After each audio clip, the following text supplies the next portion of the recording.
তাকিয়ে দেখেন এই ঢেউগুলোর দিকে, খুব গর্জনের সাথে তীরে এসে আশ্রয়ে পড়তেছে।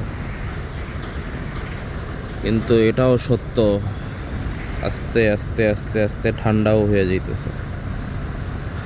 তো কথাটা বলার উদ্দেশ্য হইতেছে, যারা এই রাজনৈতিক মৃত্যুলীলায় নিজেদেরকে জড়াইতেছেন,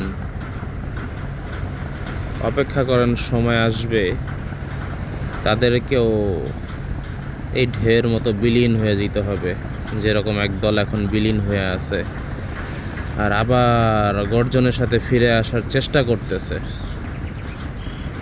আর আরেক দল নিজেদেরকে মনে করতেছে এখন খুব শক্তিশালী। তো যাই হোক, যে যেই দলই করেন না কেন, আমার কোনো সমস্যা নাই, আমার কোনো কোশ্চেনও নাই। কিন্তু কথা হচ্ছে একটাই, ঢেউ যেরকম গর্জন দিয়ে আসে, আবার পাড়ে আসার পরে মাটির সাথে মিশাও যায়। তো চিন্তা ভাবনা করা দরকার, কোন রাজনীতি করা দরকার আমাদের, আর কোন রাজনীতি আমরা করতেছি। নিয়তির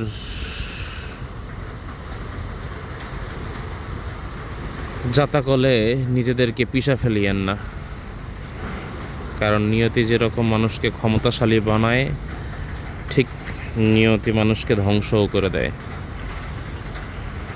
ভালো থাকবেন সবাই। আসসালামু আলাইকুম ওয়া রাহমাতুল্লাহি ওয়া বারাকাতুহু।